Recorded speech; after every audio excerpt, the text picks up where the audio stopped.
다 함께 찬송가 288장 찬송하겠습니다. 찬송가 288장입니다.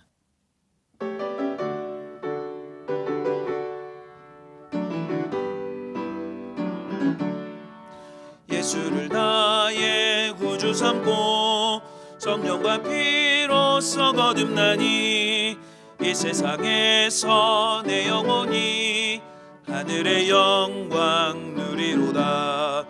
이것이 나의 간증이요 이것이 나의 찬송일세.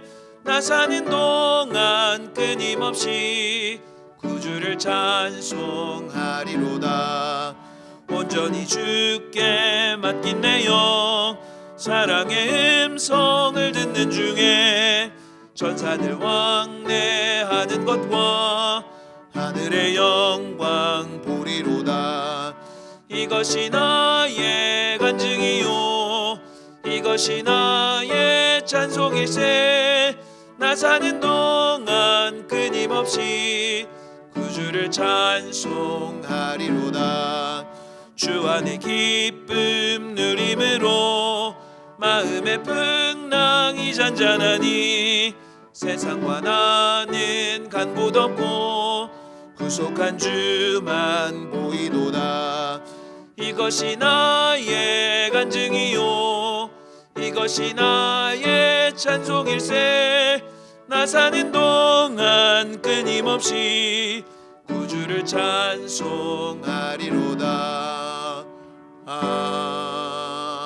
아멘. 찬송가 406장 힘차게 박수하시며 찬송하겠습니다. 찬송가 406장입니다.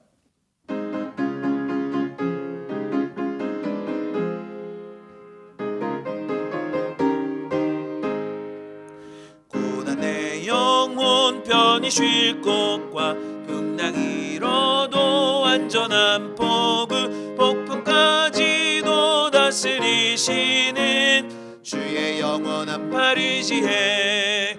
주의 영원한 심판 함께하사 항상 나를 붙드시니 어느 곳에 가든지 요동하지 않음은 주의 팔을 의지함이라.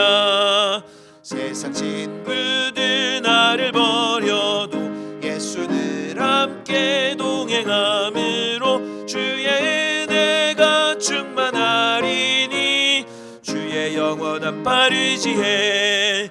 주의 영원한 심판 함께하사 항상 나를 붙드시니 어느 곳에 가든지 요동하지 않음은 주의 팔을 의지함이라. 나의 믿음이 연약해져도 미리 예비한 힘을 주시며 위태할 때도 안보하시는 주의 영원한 팔을 의지해. 주의 영원한 심판 함께하사 항상 나를 붙드시니 어느 곳에 가든지 요동하지 않음은 주의 팔을 의지함이라. 능치 못한 것 주께 없으니 나의 일생을 주께 맡기면 나의 모든 짐 대신 지시는 주의 영원한 팔을 의지해. 주의 영원한 심판 함께하사 항상 나를 붙드시니 어느 곳에 가든지 요동하지 않음은 주의 팔을 의지함이라. 오늘의 성경 말씀은 신약 마태복음 16장 13절에서 20절까지의 말씀입니다. 신약 마태복음 16장 13절에서 20절의 말씀을 저와 여러분들이 한 절씩 교독하여 읽도록 하겠습니다. 예수께서 빌립보 가이사랴 지방에 이르러 제자들에게 물어 이르시되 사람들이 인자를 누구라 하느냐? 이르되 더러는 세례 요한, 더러는 엘리야, 어떤 이는 예레미야나 선지자 중에 하나라 하나이다. 이르시되 너희는 나를 누구라 하느냐? 시몬 베드로가 대답하여 이르되 주는 그리스도시요 살아계신 하나님의 아들이시니이다. 예수께서 대답하여 이르시되 바요나 시모나 내가 복이 있도다. 이를 내게 알게 한 이는 혈육이 아니요 하늘에 계신 내 아버지시니라. 또 내가 내게 이르노니 너는 베드로라. 내가 이 반석 위에 내 교회를 세우리니 음부의 권세가 이기지 못하리라. 내가 천국 열쇠를 내게 주리니 내가 땅에서 무엇이든지 매면 하늘에서도 매일 것이요 내가 땅에서 무엇이든지 풀면 하늘에서도 풀리리라 하시고 이에 제자들에게 경고하사 자기가 그리스도인 것을 아무에게도 이르지 말라 하시니라. 아멘. 할렐루야. 하나님의 은혜와 평강이 사순절 기도회로 하나님을 예배하며 기도하는 모든 분들과 함께 하시기를 주님의 이름으로 축원합니다. 오늘 본문의 말씀에서 예수님은 가이사랴 빌립보에서 제자들을 향해 사람들이 자신을 누구라고 하는지 물어봅니다. 그리고 제자들의 의견도 물으십니다. 이 물음은 다분히 의도가 있으신 질문입니다. 공생의 3년이라는 시점에 우상숭배의 중심지에서 예수님은 제자들에게 중요한 전환점을 돌게 하는 시간을 갖게 하십니다. 그리고 이 상황에서 베드로의 고백은 예수님이 어떤 분이신지를 분명히 보여주고 있습니다. 비록 베드로의 고백은 하나님이 하게 하신 것이지만 그들의 바람을 미루어 줄 수 있는 분은 세계를 정복한 로마 황제도 아니고 풍요와 쾌락의 신도 아니고 헬라 세계의 최고 신인 제우스도 아니며 정의로운 복수를 담당하는 네메시스도 아니라는 것을 분명하게 고백하는 것입니다. 베드로의 고백은 제자들 모두의 의견을 반영한 것은 아닐 것입니다. 또한 제자들이 기대하고 바랐던 것과도 다른 방향을 향해 있기도 했을 것입니다. 하지만 결국 제자들은 베드로의 고백과 같은 삶을 끝까지 살게 됩니다. 우리가 사는 세상도 가이사랴 빌립보 못지않은 곳입니다. 수많은 것이 예수님의 자리를 차지하며 사람들을 미혹하고 있습니다. 이런 때 베드로의 고백이 우리에게 있어야 될 줄 믿습니다. 그렇다면 베드로가 예수님께 했던 고백은 무엇입니까? 그리고 우리가 예수님께 해야 하는 고백은 어떠한 고백입니까? 오늘 말씀을 중심으로 몇 가지로 살펴보며 은혜를 나누고 기도의 제목을 삼고자 합니다. 첫 번째로 예수님은 주님이십니다. 어느 경매장에서 그럴듯한 물건들은 모두 팔려나가고 마지막에 낡고 보잘것없는 바이올린 하나가 남았습니다. 그런 물건을 누가 사겠느냐며 한 사람이 농담조로 빵 하나 값도 안 되는 가격을 불렀고 모인 사람들은 일제히 폭소를 터뜨렸습니다. 그때 한 노인이 경매인의 손에서 바이올린을 건네받아 연주하기 시작했습니다. 아름다운 선율이 방 한가득 흘러 넘쳤습니다. 연주가 끝나자 환호성과 함께 박수가 터지고 그 바이올린은 엄청난 가격에 낙찰되었습니다. 낡은 바이올린이 경매인의 손에 들렸을 때는 가치 없는 물건으로 여겨졌지만 훌륭한 연주인의 손에서는 아름다운 음악을 연주합니다. 누구의 손에 있느냐에 따라 가치가 달라지고 결과가 달라집니다. 베드로는 어부였습니다. 어부의 삶은 당시 하층민의 삶입니다. 배움이 모자라고 사람들로부터 인정받지 못하는 부류의 사람이었습니다. 내세울 만한 것이 없는 사람입니다. 이런 배경을 가지고 있었던 베드로였기 때문에 예수님과 함께하면 사람들의 주목을 받을 수 있고 예수님이 로마로부터 민족을 해방시켜 주시면 그 옆에 있던 자신에게도 분명히 보상이 따를 것을 생각하며 예수님을 따르는 마음도 마음 한켠에 있었을 것입니다. 결국 베드로에게 있어서 자신의 삶의 주인은 자신이었습니다. 그런데 예수님께서 다른 사람의 관점에서가 아닌 스스로의 시선으로 물어볼 때 내가 누구인 것 같냐고 물어보셨을 때 베드로는 서슴지 않고 예수님을 향하여 주인이라고 고백했습니다. 즉, 내 삶의 주인은 예수님입니다 라고 고백한 것입니다. 그리고 그 즉시로 예수님께 삶을 전부 내어드린 것은 아니지만 베드로의 삶은 점차 그리고 결국에 가서는 예수님이 주인 되신 삶을 살게 된 것입니다. 우리의 삶은 우리의 것이지만 진정한 우리의 주인은 예수님이십니다. 다만 우리는 청지기일 뿐입니다. 주인이신 그분의 뜻에 따라 살아가야 합니다. 예수님을 주님이라고 고백하며 우리의 삶의 주인이신 예수님께 맞출 때 선한 주님의 능력이 우리의 삶에 나타나게 될 줄 믿습니다. 주인 되신 예수님의 뜻대로 살아가는 우리 모두가 될 수 있기를 주님의 이름으로 축원합니다. 두 번째로 예수님은 그리스도이십니다. 그리스도는 기름 부음 받은 자, 히브리어로는 메시아입니다. 메시아는 유대인들의 오랜 기다림이었습니다. 유대 민족의 모든 바람을 이루어 주실 분이었습니다. 그분은 구약 성경을 통해 하나님께서 보내시리라 약속하신 하나님의 아들이었습니다. 그래서 시편 기자는 이렇게 노래합니다. 시편 2편 12절입니다. 그의 아들에게 입맞추라. 그렇지 아니하면 진노하심으로 너희가 길에서 망하리니 그의 진노가 급하심이라. 여호와께 피하는 모든 사람은 다 복이 있도다. 이스라엘은 오래도록 민족을 구원해 줄 메시아를 기다리고 있었습니다. 바벨론, 페르시아, 헬라, 로마로 이어진 속박에서 벗어나게 해줄 메시아를 기다렸습니다. 하나님의 언약을 이룰 구원자를 기다리고 또 기다렸습니다. 수많은 사람들이 자칭 메시아임을 자처했지만 기대는 실망이 되기를 반복하며 소망을 잃은 채 살아가고 있었습니다. 그런데 자신의 눈앞에 있는 예수님은 한 번도 보지 못했던 기적과 이사를 베풀고 권위 있는 말씀을 하십니다. 로마의 지배에서 민족을 구원해 줄 사람처럼 보입니다. 비록 그들의 바람과는 같진 않았지만 예수님은 그리스도이시며 메시아입니다. 정치적 메시아는 아니었지만 예수님은 모든 이들을 죄와 사망에서 자유롭게 하시는 구원자이십니다. 예수님은 죽을 수밖에 없는 우리를 죄와 사망에서 생명으로 인도하시는 그리스도 메시아이십니다. 예수님으로 인해 참 생명을 누리며 구원의 기쁨을 누리며 살게 되는 우리 모두가 될 수 있기를 간절히 소망합니다.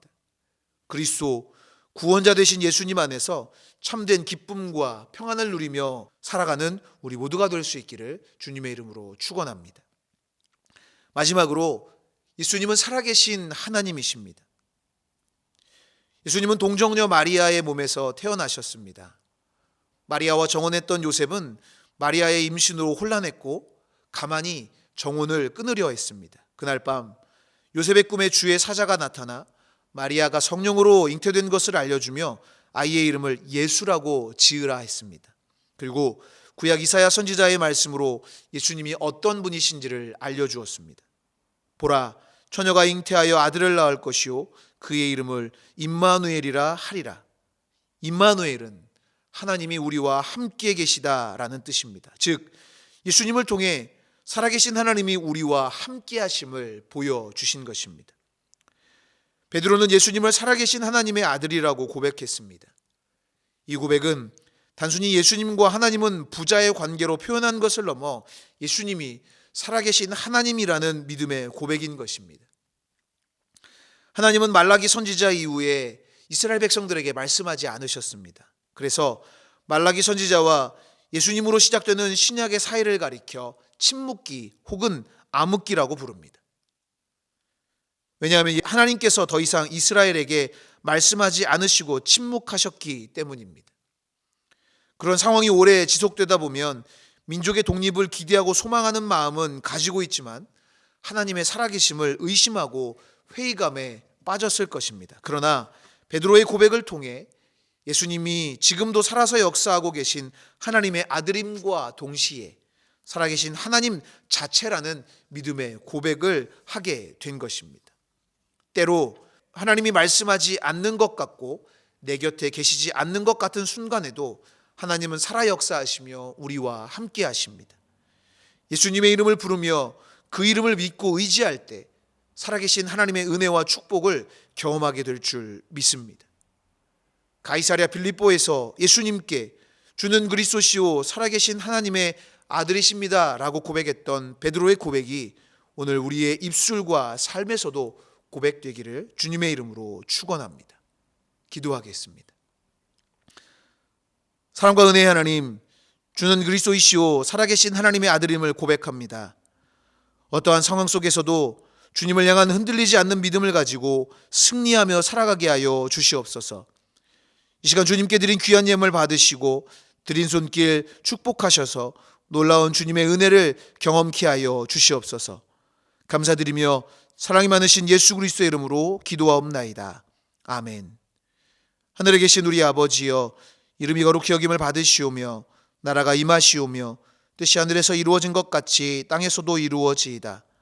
오늘 우리에게 일용할 양식을 주시옵고 우리가 우리에게 죄 지은 자를 사하여 준 것 같이 우리 죄를 사하여 주시옵고 우리를 시험에 들게 하지 마시옵고 다만 악에서 구하시옵소서. 나라와 권세와 영광이 아버지께 영원히 있사옵나이다. 아멘. 이 시간 공동의 기도 제목으로 함께 같이 기도하겠습니다. 오늘 주신 말씀을 기억하며 각자 깨닫게 하시는 은혜를 따라서 함께 같이 기도하겠습니다. 나라와 민족을 위해서 기도하실 때 질병의 확산이 멈춰지고 다시 일상의 삶으로 돌아갈 수 있도록 대통령과 위정자들을 위하여 함께 같이 기도하겠습니다.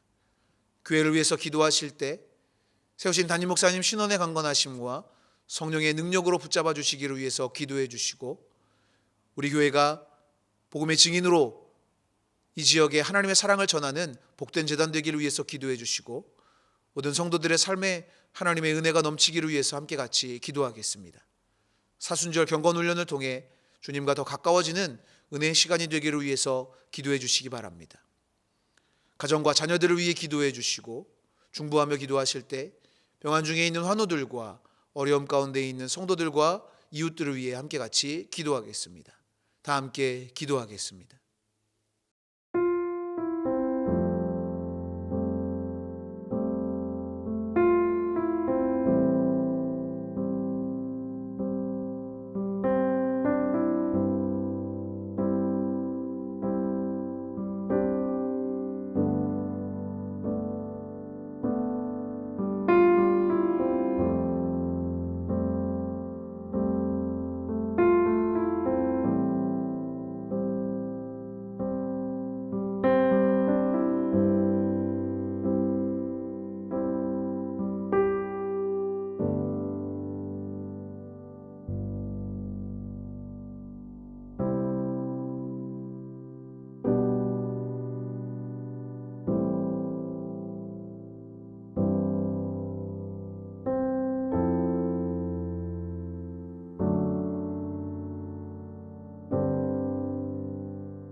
주